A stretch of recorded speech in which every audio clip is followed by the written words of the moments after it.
Let's go into some food history. We're going to make this about 3 minutes long, y'all. I stopped eating to make this, okay? So my daughter, um, her first language was Spanish. And she cooked this.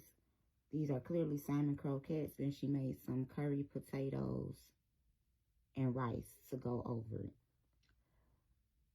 Being in Chicago, I don't think people realize how deep the Creole and West Indian culture still shows up in our blood. So when people from Louisiana, Mississippi, and Tennessee come here, they be like, oh my God, they feel like we are home. Well, because you are. What do you mean? It's very essential to know that Illinois, St. Louis, Mississippi, Louisiana, and Toronto, Canada was all one at one point. And we're going to throw in there Memphis, clearly, right? All one legally before the Louisiana Purchase. So when you begin to come into Chicago and you are met by Southern and Cajun and Creole and French cuisine, you also have to remember that during the Great Migration, when the Sephardic Jews or these swarthy Europeans, these black people were leaving Europe, they were fleeing from Spain, from Portugal, from France, from Germany, and from the Netherlands into the Caribbeans and into the Americas. They went into Virginia, where you have a high mulatto population, you have a high Native Indian population. You have where the founder of Jamestown was my Holiday family, and the first Italian family to come into the United States were the Tollivers. The Tollivers is in my mama bloodline, and that's how I knew I was related to my sister, Tiffany Tolliver. We met online through a prayer call one day, and I looked at her picture and I told her, you look like my mama's people. She's in Louisiana. So when I looked up my mama ancestry and saw the last name Tolliver, I was like, I told you we were related. That's how blood begins to work.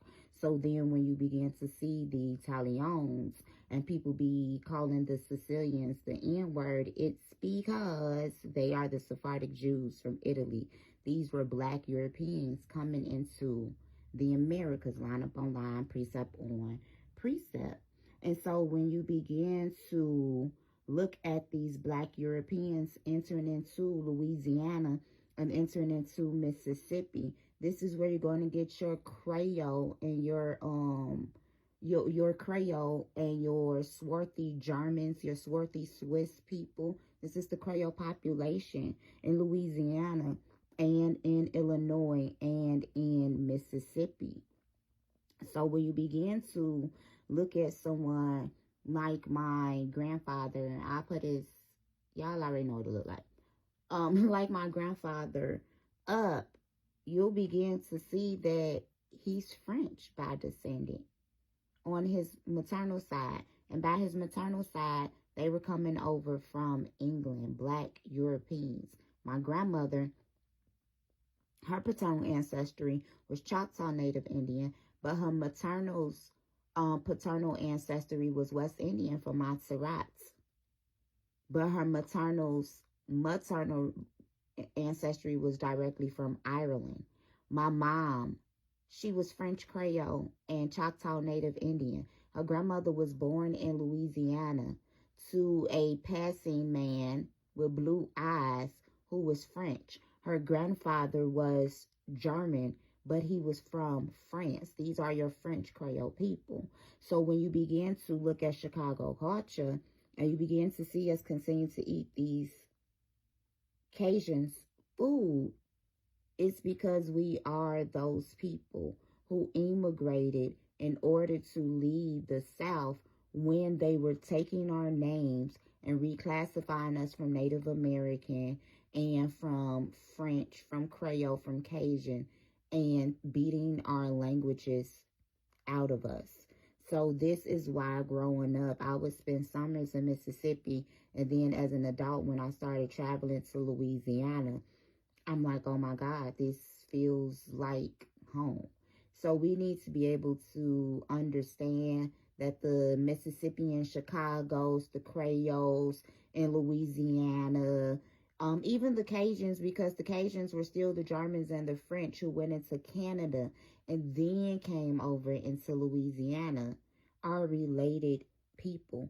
When you hear Chicago people say daddy, or when you hear say we going to the store, or when you hear say fugazi or bougie or that, these are elements of the French Creole language.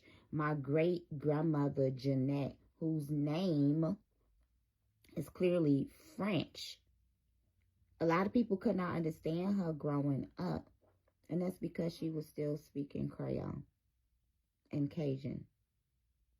She lived in the French quarters in Louisiana in Des Anmes Palace.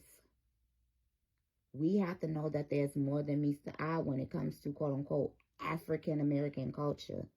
That white blood that's in your bloodline were your black ancestors fleeing the Inquisitions because they are Hebrews. Line up on line, precept on precept.